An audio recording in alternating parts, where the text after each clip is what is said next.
Vamos a abrir nuestras Biblias en el libro del profeta Daniel, capítulo 1.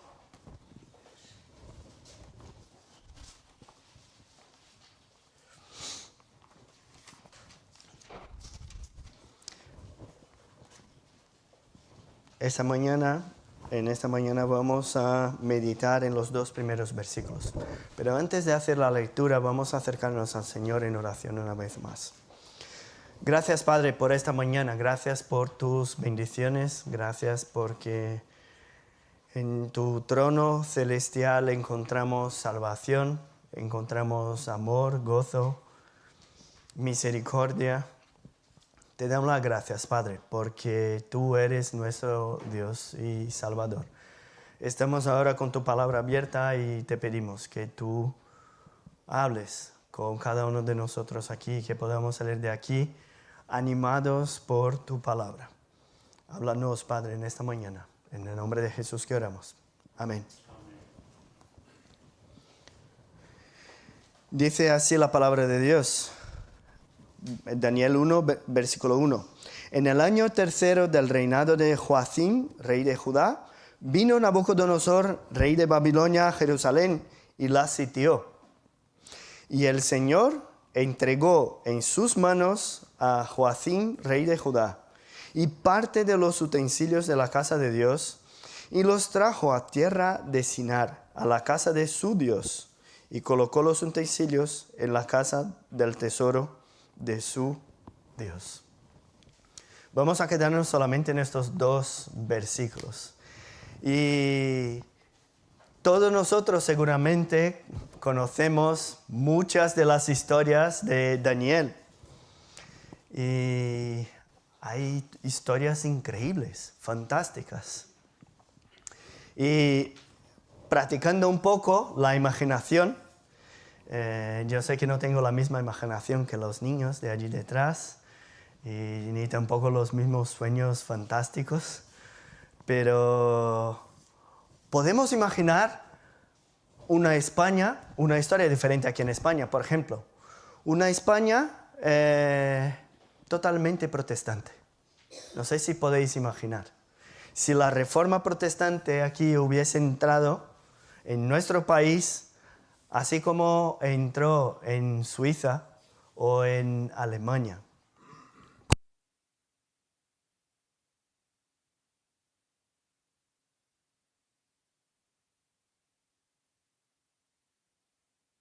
Tendríamos una cultura totalmente protestante.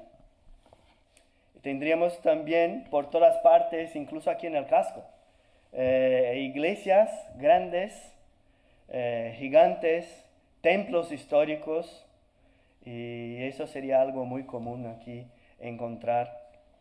Y eso es una posibilidad.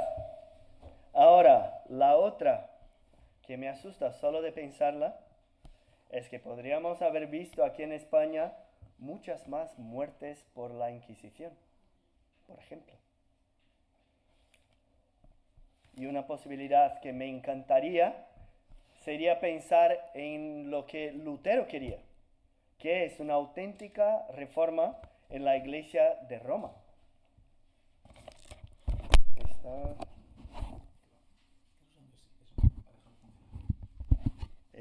Están utilizando ese.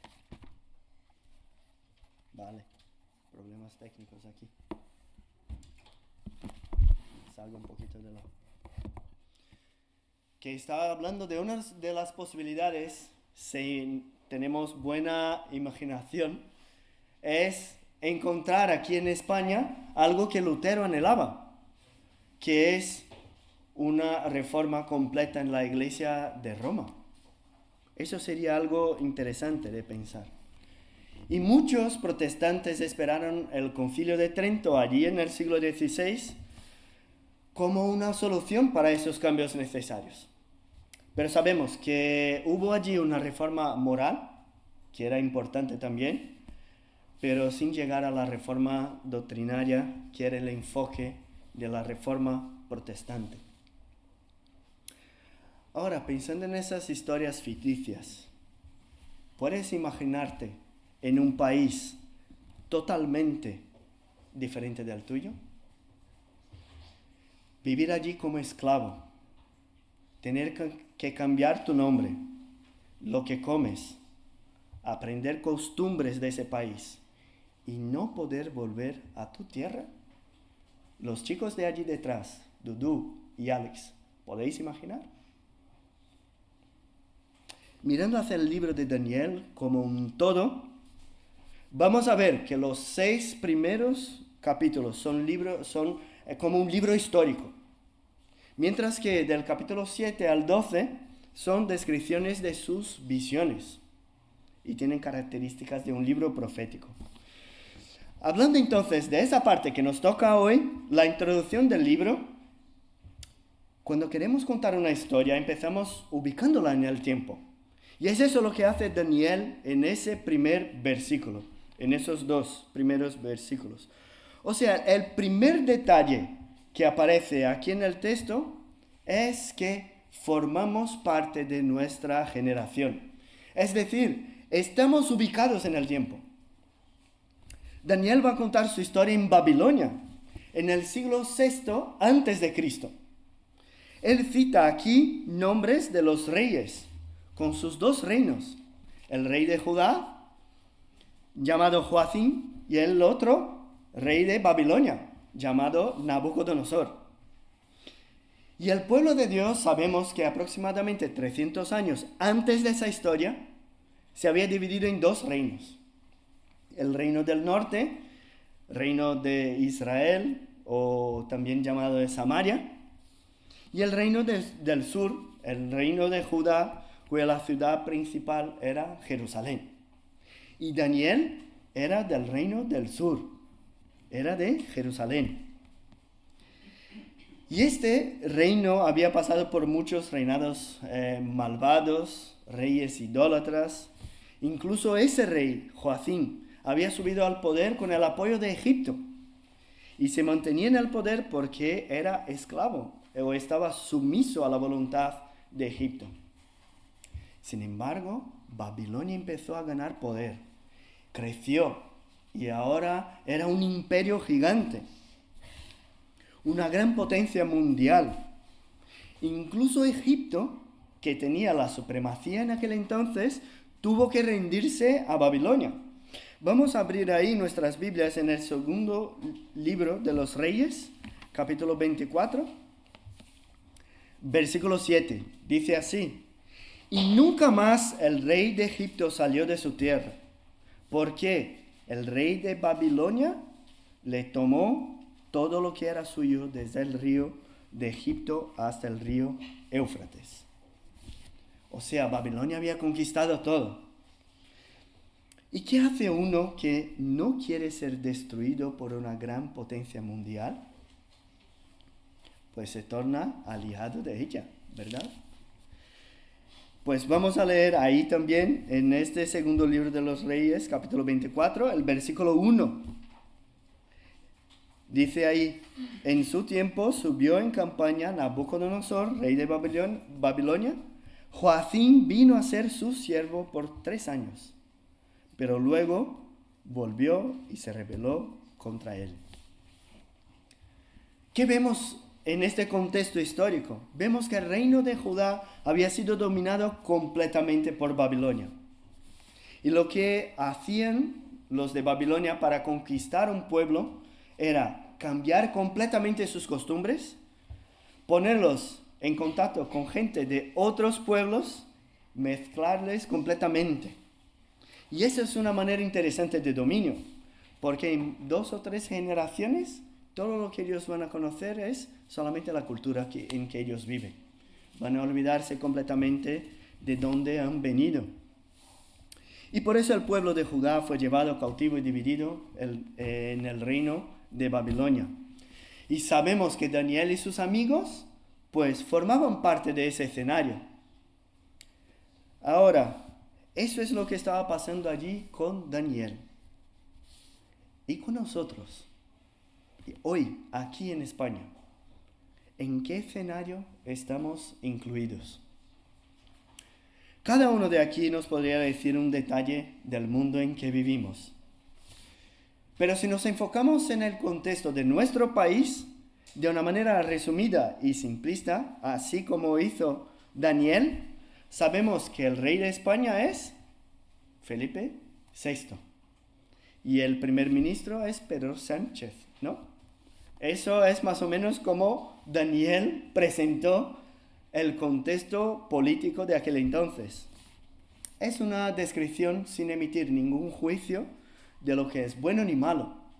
No refleja mi posición política, no trae ningún argumento a favor ni contra, es simplemente una información histórica de la actualidad.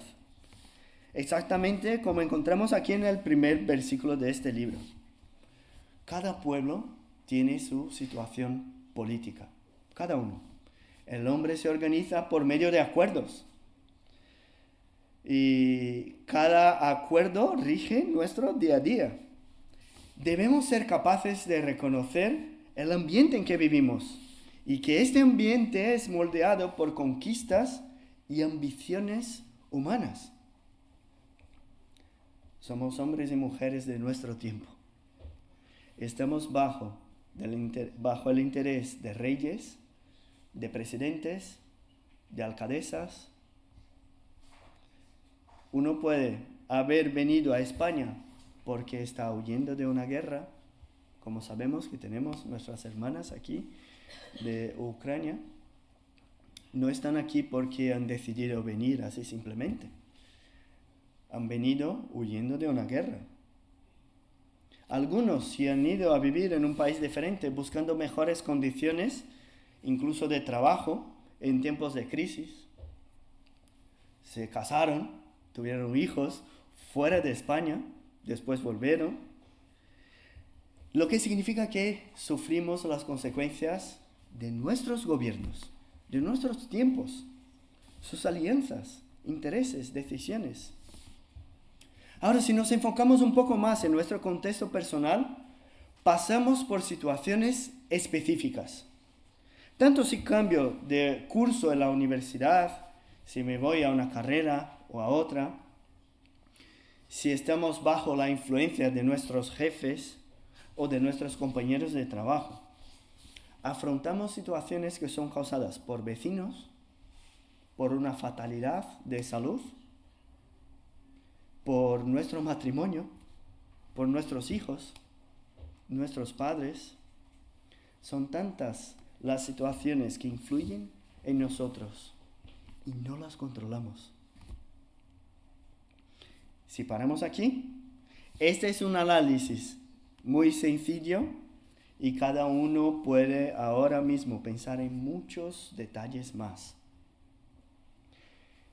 Este análisis me lleva a comprender que pasamos por situaciones que no hemos elegido, porque los gobiernos, nuestros jefes, la iglesia, un pastor, influye en mi rutina y la cambia. Yo no tengo la culpa. ¿Sufres ahora mismo por alguna decisión que no ha sido tuya? Podríamos hablar de ese tema de fatalidades, de enojos, de tristezas causadas por decisiones de otros.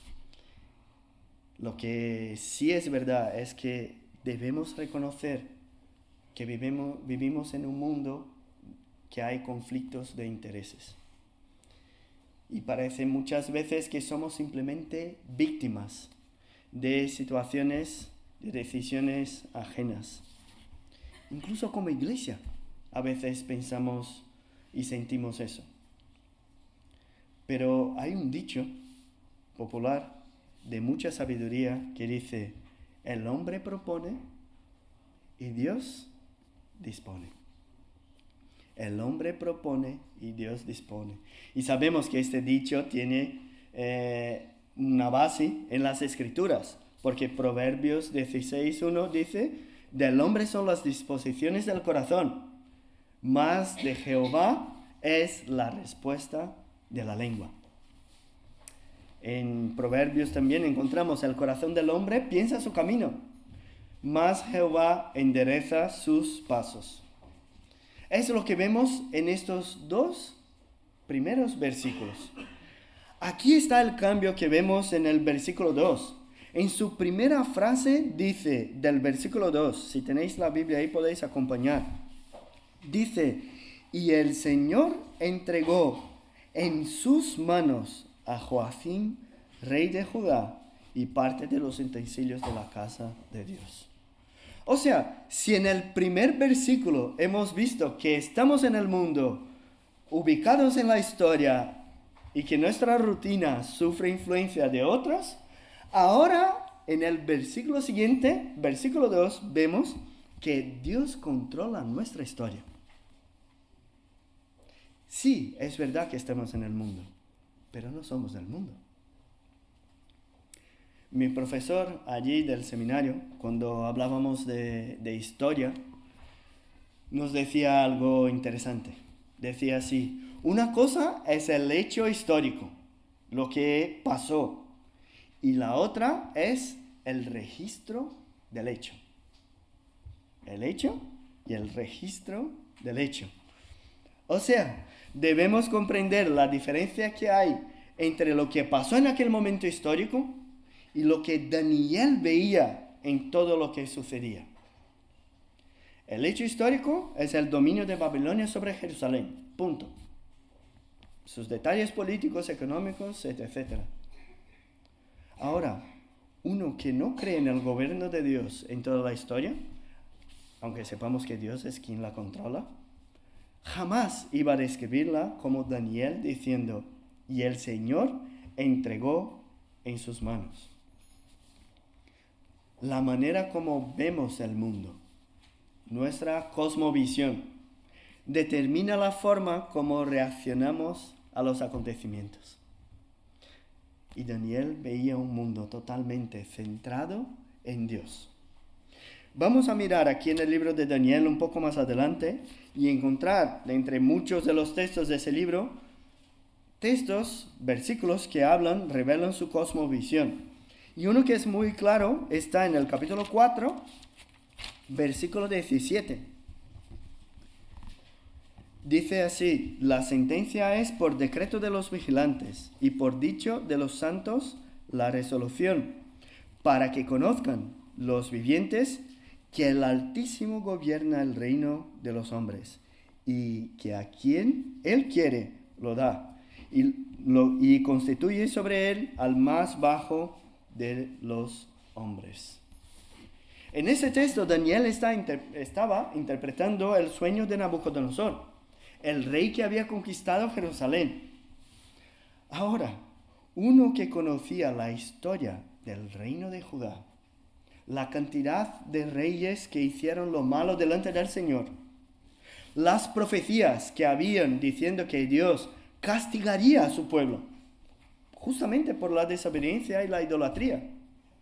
Uno que conocía todo eso y creía en la palabra de Dios, no podría describir la historia de una manera diferente. Y curiosamente, hace un par de meses, estábamos en nuestra casa haciendo devocionales en el segundo libro de los Reyes. Y allí encontramos la historia de Ezequías, lo que hemos leído en esta mañana. Un rey que hizo lo recto delante de los ojos del Señor.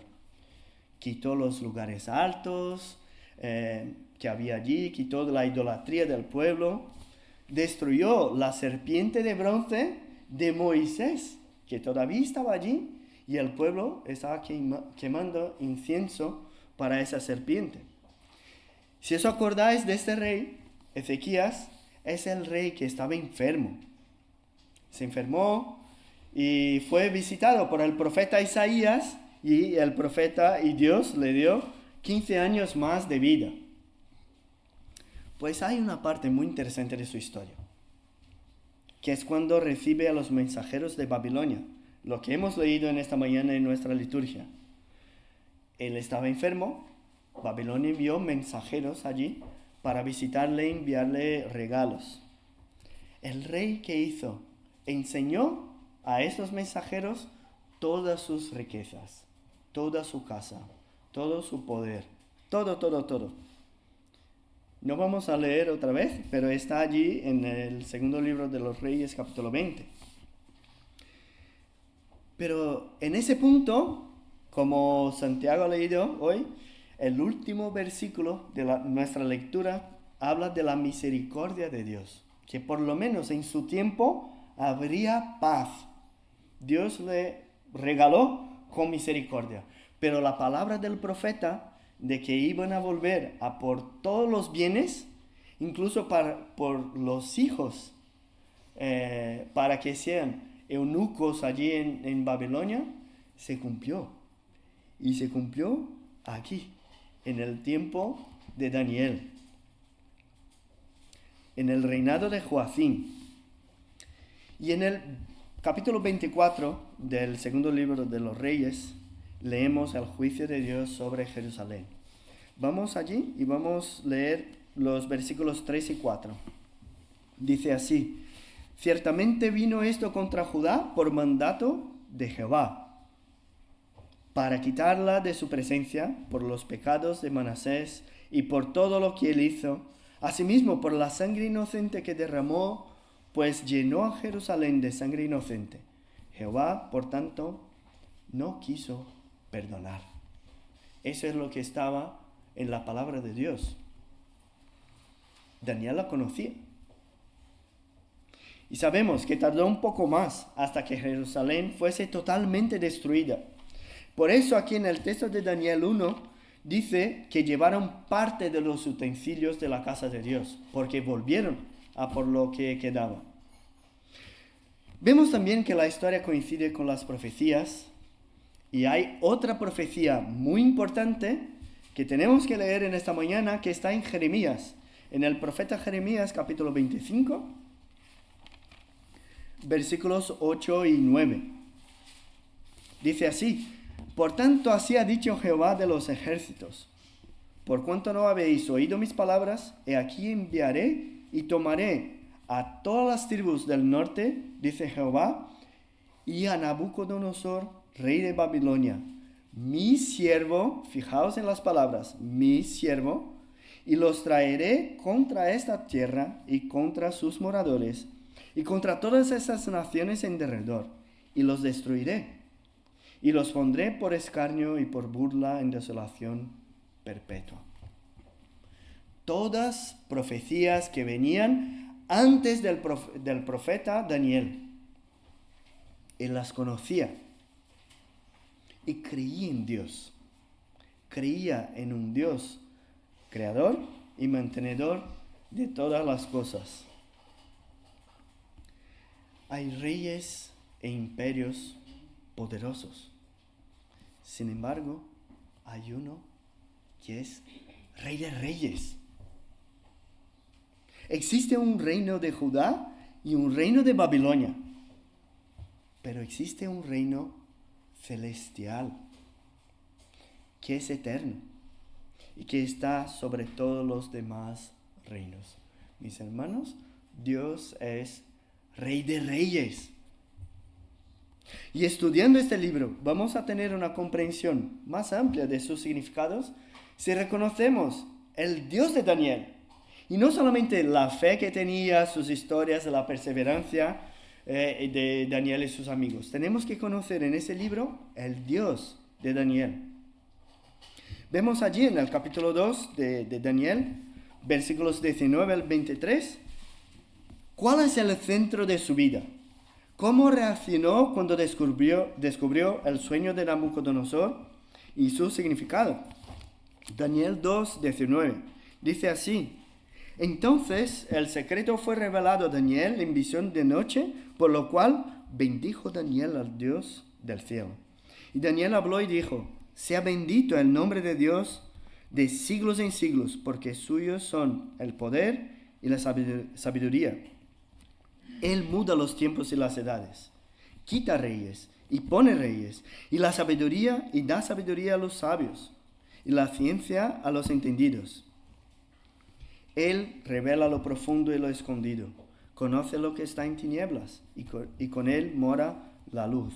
A ti, oh Dios de mis padres, te doy gracias y te alabo, porque me has dado sabiduría y fuerza, y ahora me has revelado lo que te pedimos, pues nos has dado a conocer el asunto del rey.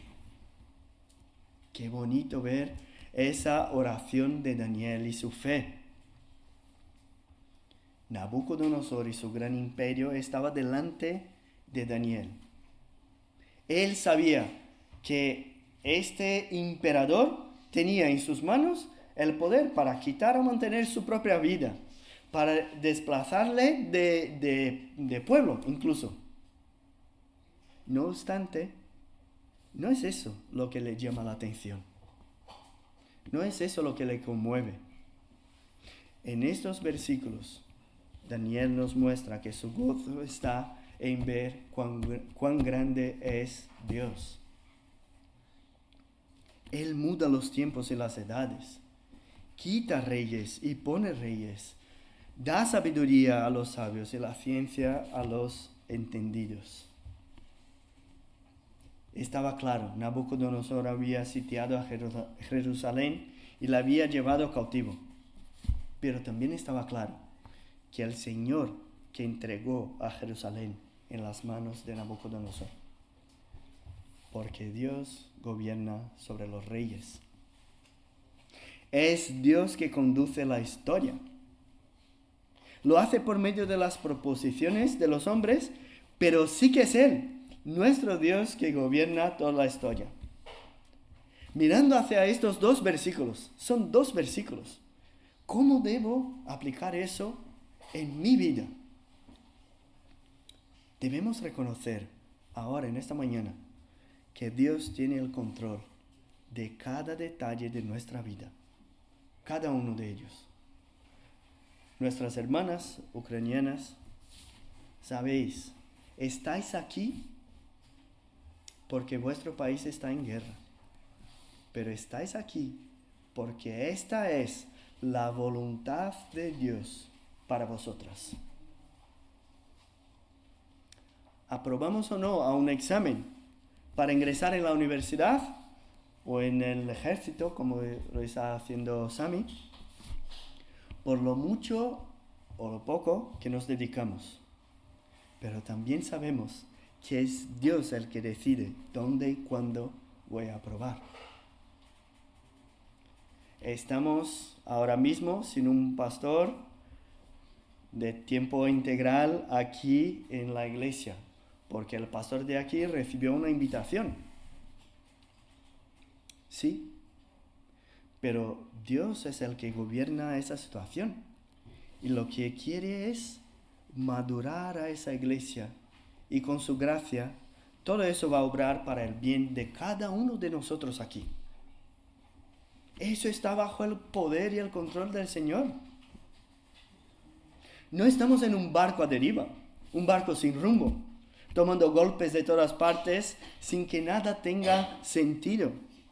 Si creemos en la palabra de Dios y que ella nos dice que a los que aman a Dios todas las cosas les ayudan a bien, debemos saber que solo ayudan a bien porque es Dios quien las controla.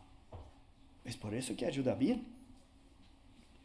Si estás ahora mismo pasando por alguna tristeza, alguna decepción, debes recordar que Dios gobierna incluso en los tiempos difíciles.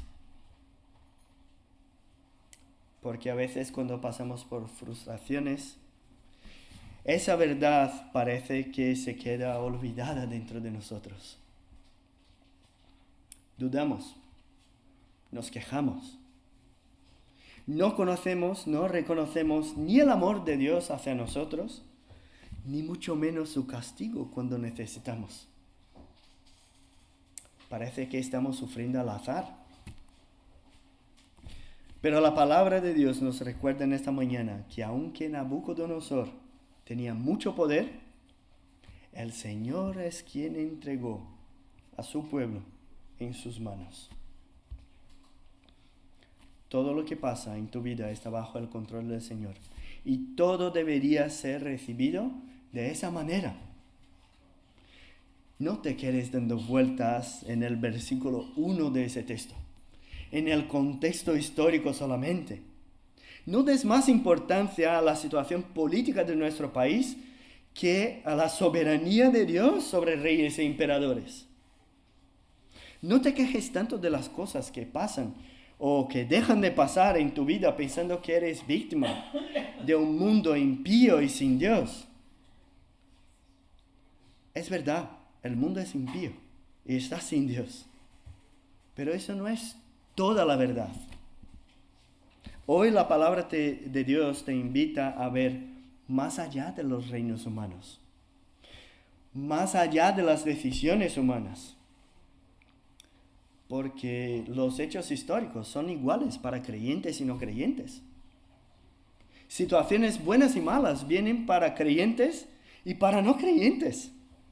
Pero nosotros que creemos en el Dios que gobierna sobre todo, debemos saber que todo lo hace para nuestro bien.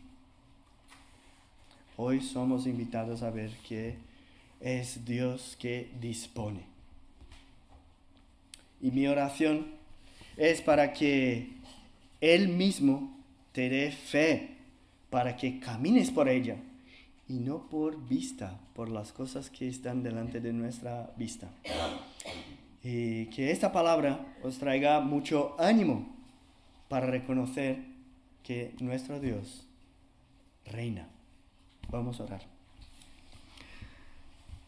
Dios y Padre, gracias te damos por esta mañana, por tu palabra, por ver que aunque estemos bajo el dominio de políticos impíos, bajo el liderazgo de jefes malos, malvados,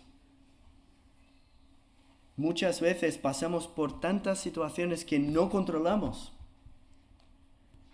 Pero aún así, te pedimos en esta mañana que tú nos des fe para que veamos tus promesas delante de todo eso. Para que veamos que tú gobiernas sobre todas las cosas. Te pedimos, Padre, que en esta mañana tú nos llenes de esperanza por saber que no estamos en un barco a deriva.